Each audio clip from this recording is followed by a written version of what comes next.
1 year Bible reading plan, 1 साल का Bible reading plan. मत्ती रचित Matthew 26 chapter 1 to 30 verse, Exodus 32 chapter 33 chapter.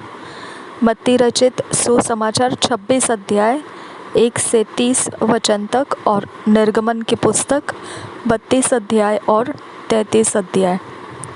हम इंग्लिश में किंग्स जेम्स वर्शन में से पढ़ेंगे और हिंदी में DSI बाइबल में से पढ़ेंगे।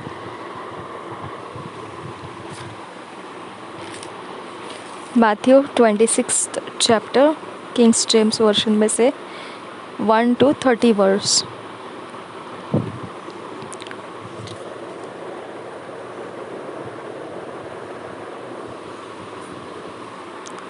Introduction.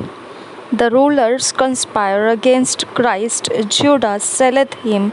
Christ eateth the Passover. First verse से पढ़ेंगे.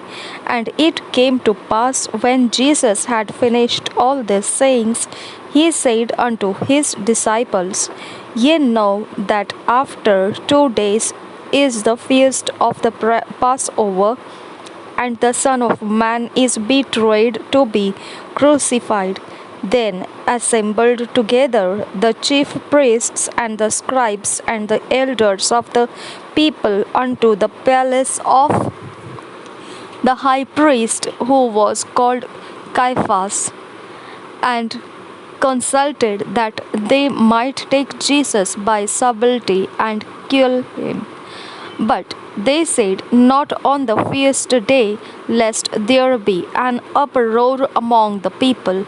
Now when Jesus was in Bethany, in the house of Simon the leper, there came unto him a woman having an alabaster box of very precious ointment, and poured it on his head as he sat at meat. But when his disciples saw it, they had indignation, saying, To what purpose is this waste? For this ointment might have been sold for much and given to the poor. When Jesus understood it, he said unto them, Why trouble ye the woman? For she hath wrought a good work upon me. For ye have the poor always with you, but me ye have not always. For in that she hath poured this ointment on my body, she did it for my burial. Verily I say unto you, wheresoever this gospel shall be preached in the whole world, there shall also this that this woman hath done be told for a memorial of her. Then one of the 12, called Judas Iscariot, went in unto the chief priests, and said unto them, What will ye give me, and I will deliver him unto you? And they covenanted with him for 30 pieces of silver. And from that time he sought opportunity to betray him. Now the first day of the feast of unleavened bread, the disciples came to Jesus, saying unto him, Where wilt thou that we prepare for thee to eat the Passover? And he said, Go into the city to such a man, and say unto him, The Master saith, My time is at hand. I will keep the Passover at thy house with my disciples. And the disciples did as Jesus had appointed them. They made ready the Passover. Now, when the even was come, he sat down with the 12. And as they did eat, he said, Verily I say unto you, that one of you shall betray me. And they were exceeding sorrowful, and began every one of them to say unto him, Lord, is it I? And he answered and said, He that dippeth his hand with me in the dish, the same shall betray me. the Son of Man goeth as it is written of him. But woe unto that man by whom the Son of Man is betrayed. It had been good for that man if he had not been born.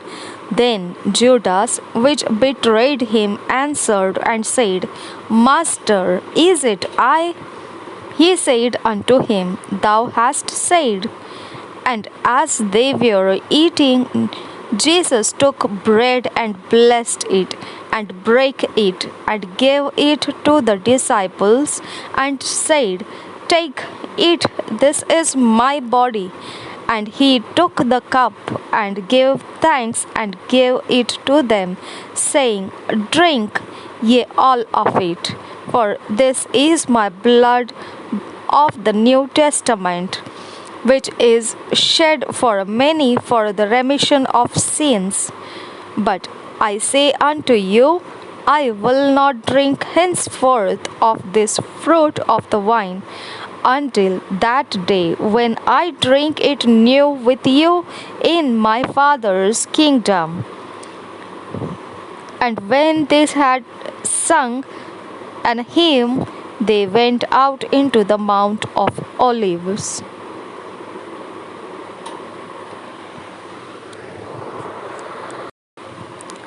मत्ती रचित सुसमाचार 26 अध्याय पहले वचन से पढ़ेंगे 30 वचन तक। यीशु के विरुद्ध षड्यंत्र। पहले वचन से, जब यीशु ये सब बातें कह चुका तो अपने चेलों से कहने लगा, तुम जानते हो कि 2 दिन के बाद फसह का पर्व है और मनुष्य का पुत्र क्रूस पर चढ़ाए जाने के लिए पकड़वाया जाएगा। तब प्रधान याजक और प्रजा के पुरनिये कायफा नामक महायाजक के आंगन में इकट्ठा हुए और आपस में विचार करने लगे कि यीशु को छल से पकड़कर मार डाले। परंतु वे कहते थे, पर्व के समय नहीं, कहीं ऐसा न हो कि लोगों में बलवा मच जाए। बैतनिय्याह में यीशु का अभियंजन। 6 वचन से आगे, जब यीशु बैतनिय्याह में शमौन कोढ़ी के घर में था तो एक स्त्री संगमरमर के पात्र में बहुमूल्य इत्र लेकर उसके पास आई, और जब वह भोजन करने बैठा था तो उसके सिर पर उंडेल दिया। यह देखकर उसके चेले रिसियाए और कहने लगे, इसका क्यों सत्यानाश किया गया? इसे तो अच्छे दाम पर बेचकर कंगालों को बांटा जा सकता था। यह जानकर यीशु ने उनसे कहा, स्त्री को क्यों सताते हो? उसने मेरे साथ भलाई की है। कंगाल तो तुम्हारे साथ सदा रहते हैं, परंतु मैं तुम्हारे साथ सदैव न रहूँगा। उसने मेरी देह पर जो यह इत्र उंडेला है, वह मेरे गाड़े जाने के लिए किया है। मैं तुमसे सच कहता हूँ कि सारे जगत में जहाँ कहीं यह सुसमाचार प्रचार किया जाएगा, यहाँ उसके इस काम का वर्णन भी उसके स्मरण में किया जाएगा। यहूदा इस्करियोती का विश्वासघात। 14 वचन से आगे, तब यहूदा इस्करियोती ने, जो 12 चेलों में से एक था, प्रधान याजकों के पास जाकर कहा, यदि मैं उसे तुम्हारे हाथ पकड़वा दूं तो मुझे क्या दोगे? उन्होंने उसे 30 चांदी के सिक्के तौल कर दे दिए, और वह उसी समय से उसे पकड़वाने का अवसर ढूंढने लगा। चेलों के साथ फसह का अंतिम भोज। 17 वचन से आगे, अख़मीरी रोटी के पर्व के पहले दिन चेले यीशु के पास आकर पूछने लगे, तू कहाँ चाहता है कि हम तेरे लिए फसह खाने की तैयारी करें? उसने कहा, नगर में अमुक व्यक्ति के पास जाकर उससे कहो, गुरु कहता है कि मेरा समय निकट है, मैं अपने चेलों के साथ तेरे यहाँ पर्व मनाऊंगा। अतः चेलों ने यीशु की आज्ञा मानी और फसह तैयार किया। जब सांझ हुई तो वह 12 के साथ भोजन करने के लिए बैठा। जब वे खा रहे थे तो उसने कहा, मैं तुमसे सच कहता हूँ कि तुम में से एक मुझे पकड़वाएगा। इस पर वे बहुत उदास हुए और हर एक उससे पूछने लगे, हे गुरु, क्या वह मैं हूँ? उसने उत्तर दिया, जिसने मेरे साथ थाली में हाथ डाला है वही मुझे पकड़वाएगा। मनुष्य का पुत्र तो जैसा उसके विषय में लिखा है जाता ही है, परंतु उस मनुष्य के लिए शोक है जिसके द्वारा मनुष्य का पुत्र पकड़वाया जाता है। यदि उस मनुष्य का जन्म ही न होता तो उसके लिए भला होता। तब उसके पकड़ने वाले यहूदा ने कहा, हे रब्बी, क्या वह मैं हूँ? उसने उससे कहा, तू कह चुका। प्रभु भोज 26 वचन से आगे। जब वे खा रहे थे तो यीशु ने रोटी ली और आशीष मांग कर तोड़ी और चेलों को देकर कहा, लो खाओ, यह मेरी देह है। फिर उसने कटोरा लेकर धन्यवाद किया और उन्हें देकर कहा, तुम सब इसमें से पियो, क्योंकि यह वाचा का मेरा वह लहू है जो बहुतों के लिए पापों की क्षमा के निमित्त बहाया जाता है। मैं तुमसे कहता हूँ कि दाख का यह रस उस दिन तक कभी न पीऊँगा जब तक तुम्हारे साथ अपने पिता के राज्य में नया न पीऊँ। फिर वे भजन गाकर जैतून पहाड़ पर गए। एक्सोडस चैप्टर 32 हम इंट्रोडक्शन पढ़ेंगे। The people in Moses' absence caused Aaron to make a calf. Moses breaketh the tables, the idolater slain. Moses prayeth for the people. First verse से पढ़ेंगे।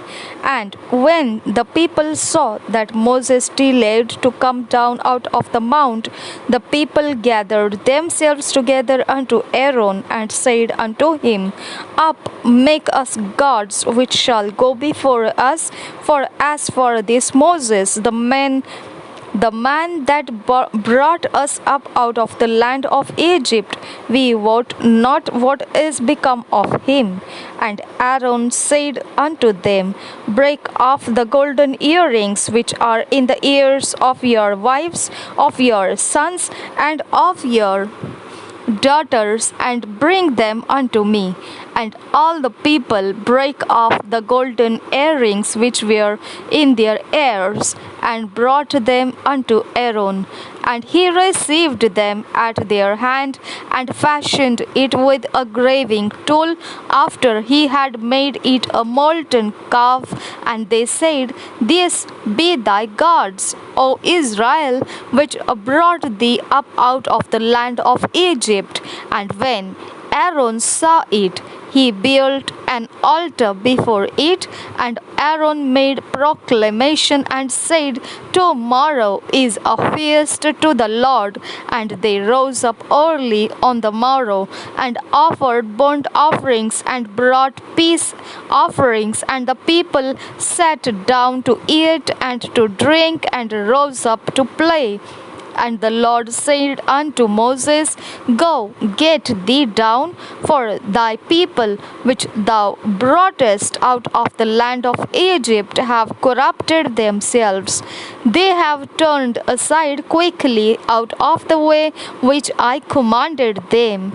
They have made them a molten calf, and have worshipped it, and have sacrificed thereunto, and said, These be thy gods, O Israel, which have brought thee up out of the land of Egypt. And the Lord said unto Moses, I have seen this people, and behold, it is a stiff-necked people. Now therefore let me alone, that my wrath may wax hot against them, and that I may consume them, and I will make of thee a great nation. And Moses besought the Lord his God, and said, Lord, why doeth thy wrath wax hot against thy people, which thou hast brought forth out of the land of Egypt with great power and with a mighty hand? Wherefore should the Egyptians speak and say, For mischief did he bring them out, to slay them in the mountains, and to consume them from the face of the earth? Turn from thy fierce wrath, wrath and repent of this evil against thy people.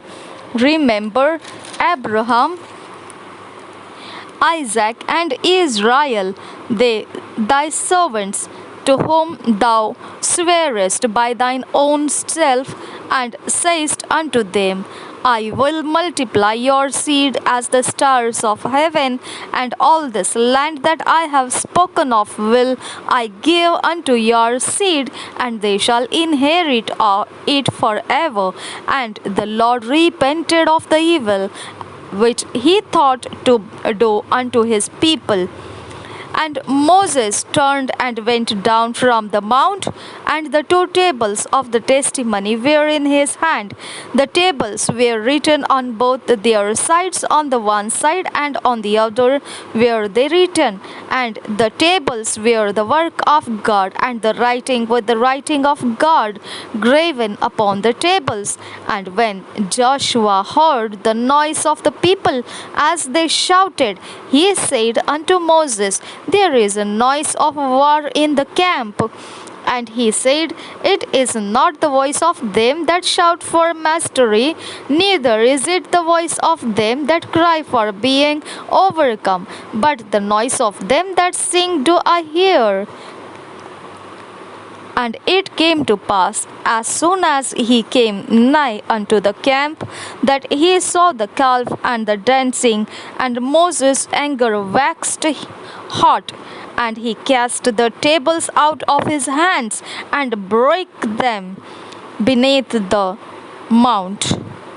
And he took the calf which they had made, and burnt it in the fire, and ground it to powder, and strewed it upon the water, and made the children of Israel drink of it.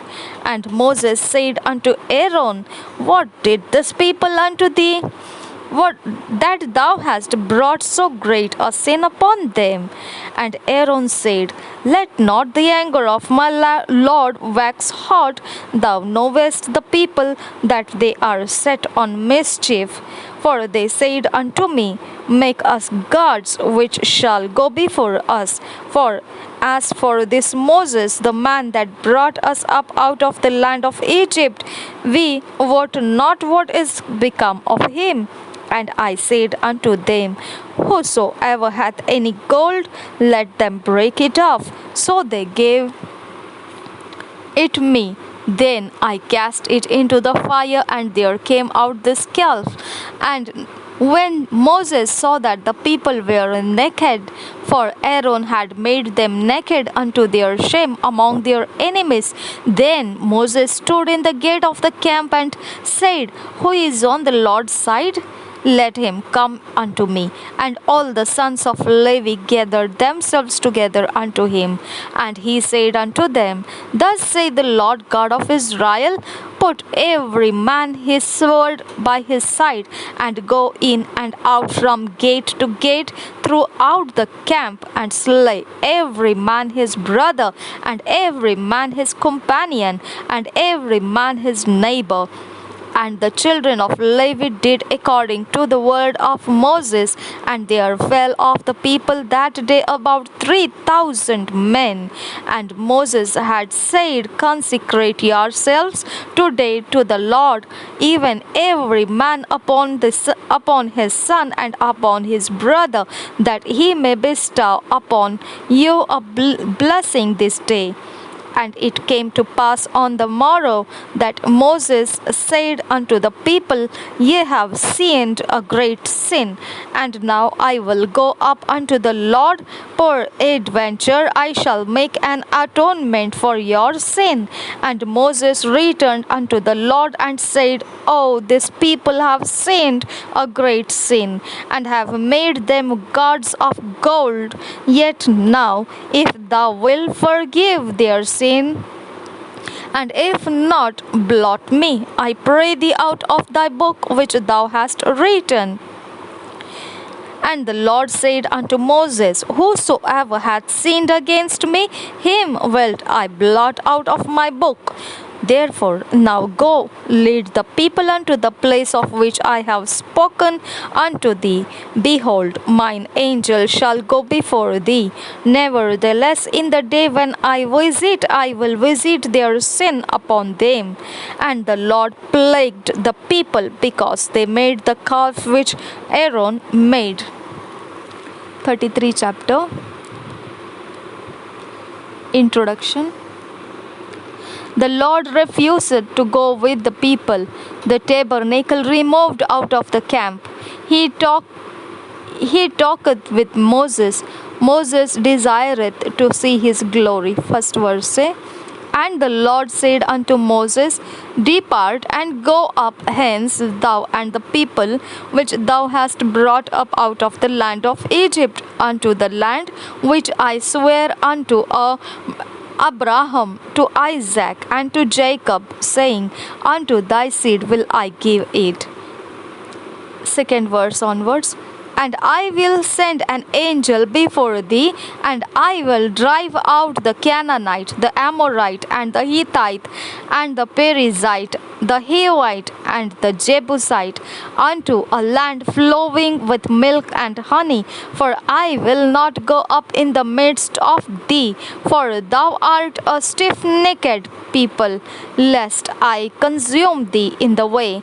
And when the people heard these evil tidings, they mourned, and no man did put on him his ornaments. For the Lord had said unto Moses, say unto the children of Israel, ye are a stiff-necked people.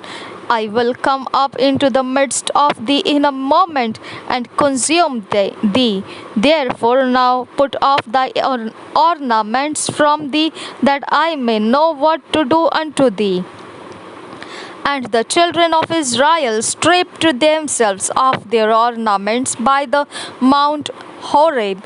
And Moses took the tabernacle and pitched it without the camp afar off from the camp, and called it the tabernacle of the congregation. And it came to pass that every one which sought the Lord went out unto the tabernacle of the congregation which was without the camp. And it came to pass when Moses went out unto the tabernacle, that all the people rose up and stood every man at his tent door, and looked at Moses until he was gone into the tabernacle.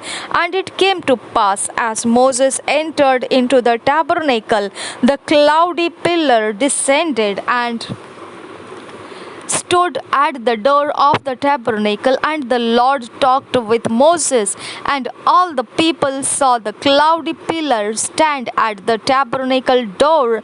And all the people rose up and worshipped, every man in his tent door.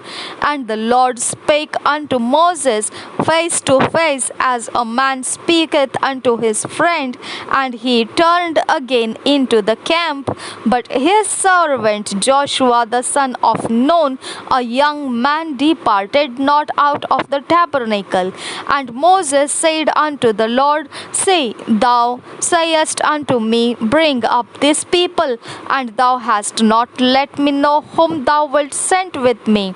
Yet thou hast said, I know thee by name, and thou hast also found grace in my sight. Now therefore I pray thee, if I have found grace in thy sight, shew me now thy way, that I may know thee, that I may find grace in thy sight, and consider that this nation is thy people. And he said, my presence shall go with thee, and I will give thee rest. And he said unto him, if thy presence go not with me, carry us not up hence. For wherein shall it be known here that I and thy people have found grace in thy sight? Is it not in that thou goest with us? So shall we be separated, I and thy people, from all the people that are upon the face of the earth. And the Lord said unto Moses, I will do this thing also that thou hast spoken, for thou hast found grace in my sight, and I know thee by name. And he said, I beseech thee, shew me thy glory. And he said, I will make all my goodness pass before thee, and I will proclaim the name of the Lord before thee, and will be gracious to whom I will be gracious, and will shew mercy on whom I will shew mercy. And he said, Thou canst not see my face, for there shall no man see me and live. And the Lord said, Behold, there is a place by me, and thou shalt stand upon a rock. And it shall come to pass while my glory passeth by, that I will put thee in a cleft of the rock, and will cover thee with my hand while I pass by. And I will take away mine hand, and thou shalt see my back parts, but my face shall not be seen. निर्गमन की पुस्तक 32 अध्याय पहले वचन से। सोने का बछड़ा। जब लोगों ने देखा कि मूसा को पर्वत से उतरने में विलंब हो रहा है, तब वे हारून के पास इकट्ठे होकर कहने लगे, अब हमारे लिए देवता बना जो हमारे आगे आगे चले, क्योंकि उस पुरुष मूसा को जो हमें मिस्र देश से निकाल ले आया है, हम नहीं जानते कि क्या हुआ। हारून ने उनसे कहा, तुम्हारी स्त्रियों और बेटे बेटियों के कानों में सोने की जो बालियां हैं उन्हें उतारो और मेरे पास ले आओ। तब सब लोगों ने उनके कानों से सोने की बालियां को उतारा और हारून के पास ले आए। हारून ने उन्हें उनके हाथ से लिया और एक बछड़ा ढाल कर बनाया और टांकी से गढ़ा। तब लोग कहने लगे, हे इज़राइल, तेरा ईश्वर जो तुझे मिस्र देश से छुड़ा लाया है वह यही है। यह देख के हारून ने उसके आगे एक वेदी बनवाई और यह प्रचार किया, कल यहोवा के लिए पर्व होगा। और दूसरे दिन लोगों ने भोर को उठकर होम बलि चढ़ाए और मेल बलि ले आए। फिर बैठकर खाया पिया और उठकर खेलने लगे।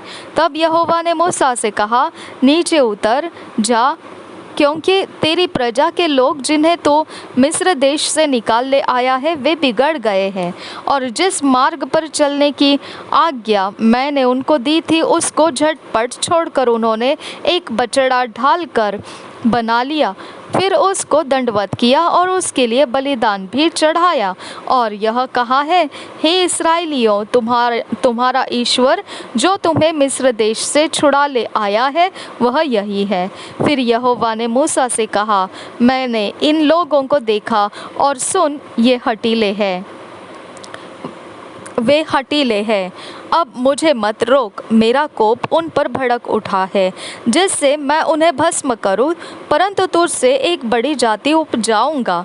तब मूसा अपने परमेश्वर यहोवा को यह कह के मनाने लगा, हे यहोवा, तेरा कोप अपनी प्रजा पर क्यों भड़का है, जिसे तू बड़े सामर्थ्य और बलवंत हाथ के द्वारा मिस्र देश से निकाल लाया है। मिस्री लोग यह क्यों कहने पाए, वह उनको बुरे अभिप्राय से अर्थात पहाड़ों में घात करके धरती पर से मिटा डालने की मनसा से निकाल ले गया। तू अपने भड़के हुए कोप को शांत कर और अपनी प्रजा को ऐसी हानि पहुंचाने से फिर जा। अपने दास अब्राहम, इसहाक और याकूब को स्मरण कर, जिनसे तूने अपनी ही शपथ खाकर यह कहा था, मैं तुम्हारे वंश को आकाश के तारों के तुल्य बहुत करूँगा। और यह सारा देश जिसकी मैंने चर्चा की है तुम्हारे वंश को दूंगा, कि वे उसके अधिकारी सदैव बने रहे। तब यहोवा अपनी प्रजा की हानि करने से जो उसने कहा था पछताया। तब मूसा मुड़कर साक्षी की दोनों तख्तियों को हाथ में लिए हुए पहाड़ से उतर गया। उन तख्तियों के इधर और उधर दोनों ओर लिखा हुआ था, और वे तख्तियाँ परमेश्वर की बनाई हुई थी, और उन पर जो खोद कर लिखा हुआ था वह परमेश्वर का लिखा हुआ था।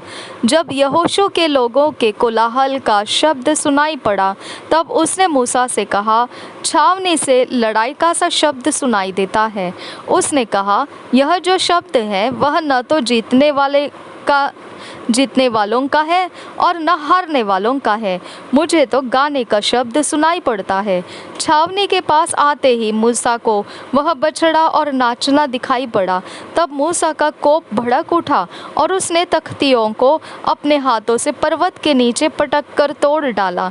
तब उसने उनके बनाए हुए बछड़े को लेकर आग में डाल के फूंक दिया और पिस कर चूर चूर कर डाला और जल के ऊपर फेंक दिया और इस्राएलियों को उसे पिलवा दिया। तब मूसा हारून से कहने लगा, इन लोगों ने तेरे साथ क्या किया कि तूने उनको इतने बड़े पाप में फंसाया?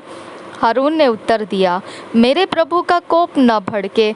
तू तो इन लोगों को जानता ही है कि ये बुराई में मन लगाए रहते हैं। और उन्होंने मुझसे कहा, हमारे लिए देवता बनवा जो हमारे आगे आगे चले, क्योंकि उस पुरुष मूसा को जो हमें मिस्र देश से छुड़ा लाया है हम नहीं जानते कि क्या हुआ।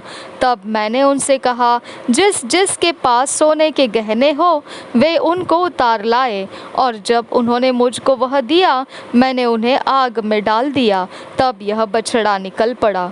हारून ने उन लोगों को ऐसा निरंकुश कर दिया था कि वे अपने विरोधियों के बीच उपहास के योग्य हो गए। उनको निरंकुश देखकर मूसा ने छावनी के निकास पर खड़े होकर कहा, जो कोई यहोवा की ओर का है वह मेरे पास आए। तब सारे लेवीय उसके पास इकट्ठे हुए। उसने उनसे कहा, इस्राएल का परमेश्वर यहोवा यूँ कहता है कि अपनी अपनी जांघ पर तलवार लटकाकर छावनी के एक निकास से दूसरे निकास तक घूम घूम कर अपने अपने भाइयों, संगियों और पड़ोसियों को घात करो। मूसा के इस वचन के अनुसार लेवियों ने किया और उस दिन 3000 के लगभग लोग मारे गए। फिर मूसा ने कहा, आज के दिन यहोवा के लिए अपना याजक पद का संस्कार करो, वरन अपने अपने बेटों और भाइयों के भी विरुद्ध होकर ऐसा करो जिससे वह आज तुमको आशीष दे। दूसरे दिन मूसा ने लोगों से कहा, तुमने बड़ा ही पाप किया है। अब मैं यहोवा के पास चढ़ जाऊंगा। संभव है कि मैं तुम्हारे पाप का प्रायश्चित कर सकूं। तब मूसा यहोवा के पास जाकर कहने लगा, हाय हाय, उन लोगों ने सोने का देवता बनवाकर बड़ा ही पाप किया है। तो भी अब तू उनका पाप क्षमा कर, नहीं तो अपनी लिखी हुई पुस्तक में से मेरे नाम को काट दे। यहोवा ने मूसा से कहा, जिसने मेरे विरुद्ध पाप किया है उसी का नाम मैं अपनी पुस्तक में से काट दूंगा। अब तू जाकर उन लोगों को उस स्थान में ले चल जिसकी चर्चा मैंने तुझसे की थी।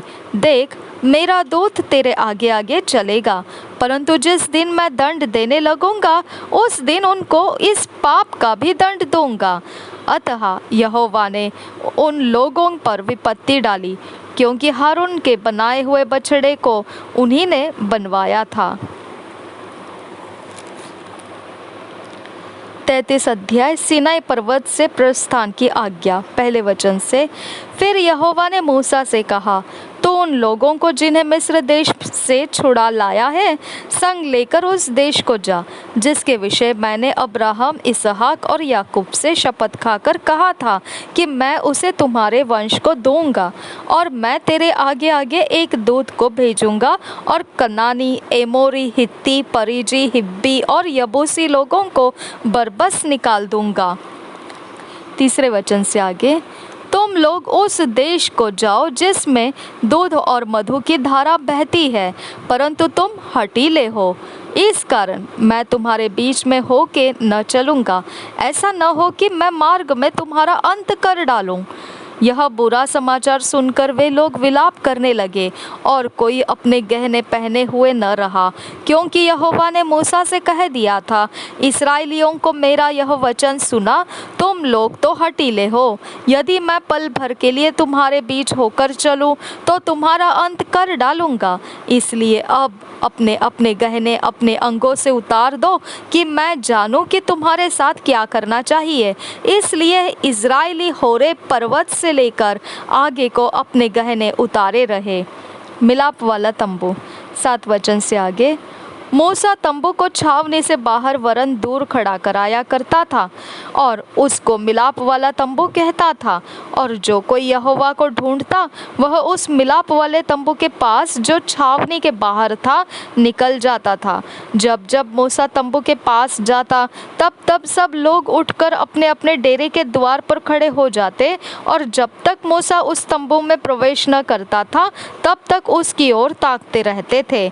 जब मूसा उस तंबू में प्रवेश करता था तब बादल का खंभा उतर के तंबू के द्वार पर ठहर जाता था और यहोवा मूसा से बातें करने लगता था। और सब लोग जब बादल के खंभे को तंबू के द्वार पर ठहरा देखते थे तब उठकर अपने अपने डेरे के द्वार पर से दंडवत करते थे। और यहोवा मूसा से इस प्रकार आमने सामने बातें करता था जिस प्रकार कोई अपने भाई से बातें करे। और मूसा तो छावनी में लौट आता था, पर यहोशू नामक एक जवान जो नून का पुत्र और मूसा का सेवक था वह तंबू में से न निकलता था। परमेश्वर की उपस्थिति का वचन। 12 वचन से आगे, मूसा ने यहोवा से कहा, सुन, तू मुझसे कहता है इन लोगों को ले चल, परंतु यह नहीं बताया कि तू मेरे संग किसको भेजेगा। तो भी तूने कहा है, तेरा नाम मेरे चित्त में बसा है और तुझ पर मेरे अनुग्रह की दृष्टि है। और अब यदि मुझ पर तेरे अनुग्रह की दृष्टि है हो तो मुझे अपनी गति समझा दे, जिससे जब मैं तेरा ज्ञान पाऊँ तब तेरे अनुग्रह की दृष्टि मुझ पर बनी रहे। फिर यह भी ध्यान रख कि यह जाति तेरी प्रजा है। यहोवा ने कहा, मैं आप तेरे साथ चलूँगा और तुझे विश्राम दूंगा। उसने उससे कहा, यदि तू आप न चले तो हमें यहाँ से आगे न ले जा। यह कैसे जाना जाए कि तेरे अनुग्रह की दृष्टि मुझ पर और अपनी प्रजा पर है? क्या इससे नहीं कि तू हमारे संग संग चले, जिससे मैं और तेरी प्रजा के लोग पृथ्वी भर के सब लोगों से अलग ठहरे? यहोवा ने मूसा से कहा, मैं यह काम भी जिसकी चर्चा तूने की है करूँगा, क्योंकि मेरे अनुग्रह की दृष्टि तुझ पर है और तेरा नाम मेरे चित्त में बसा है। मूसा ने कहा, मुझे अपना तेज दिखा दे। उसने कहा, मैं तेरे सम्मुख होकर चलते हुए तुझे अपनी सारी भलाई दिखाऊंगा और तेरे सम्मुख यहोवा नाम का प्रचार करूंगा, और जिस पर मैं अनुग्रह करना चाहूँ उसी पर अनुग्रह करूंगा और जिस पर दया करना चाहूँ उसी पर दया करूंगा। फिर उसने कहा, तू मेरे मुख का दर्शन नहीं कर सकता, क्योंकि मनुष्य मेरे मुख का दर्शन करके जीवित नहीं रह सकता। फिर यहोवा ने कहा, सुन, मेरे पास एक स्थान है, यहाँ तो उस चट्टान पर खड़ा हो, और जब तक मेरा तेज तेरे सामने हो के चलता रहे तब तक मैं तुझे चट्टान की दरार में रखूँगा, और जब तक मैं तेरे सामने से होकर न निकल जाऊँ तब तक अपने हाथ से तुझे ढांपे रहूँगा। फिर मैं अपना हाथ उठा लूँगा, तब तू मेरी पीठ का तो दर्शन पाएगा, परंतु मेरे मुख का दर्शन नहीं मिलेगा। 2 years बाइबल रीडिंग प्लान। 2 साल का Bible reading plan. Matthew 13th chapter 1 से लेकर 9th वर्स तक, और जेनेसिस 38th चैप्टर। 2 साल के बाइबल रीडिंग प्लान में मत्ती रचित सुसमाचार 13 अध्याय 1 वचन से 9 वचन तक, और उत्पत्ति 38 अध्याय। 2 साल के बाइबल रीडिंग प्लान को हम अपने पर्सनल बाइबल रीडिंग टाइम में स्टडी के लिए इस्तेमाल कर रहे हैं। ये स्टडी में हम अकेले में बैठकर इन अध्याय में से वचनों को पढ़ना है और नोट्स बनाना है, और परमेश्वर हमसे व्यक्तिगत रूप से जो बोलता है, जिस प्रकार से हमें वचन सिखाता है, उसके नोट्स बनाकर उसके अनुसार अपने जीवन को बदलने देना है। और ये हम 2 साल के बाइबल रीडिंग प्लान को अपना व्यक्तिगत बाइबल स्टडी के रूप में इस्तेमाल करते हुए जाएंगे। आखिरी में हमारे लिए परमेश्वर का एक बहुत ही बहुमूल्य परिवर्तन हमारे ज़िंदगी में हम देख पाएंगे, एक गवाही के रूप में। प्रभु यीशु हम सब के साथ बना रहे। आमीन, आमीन, आमीन।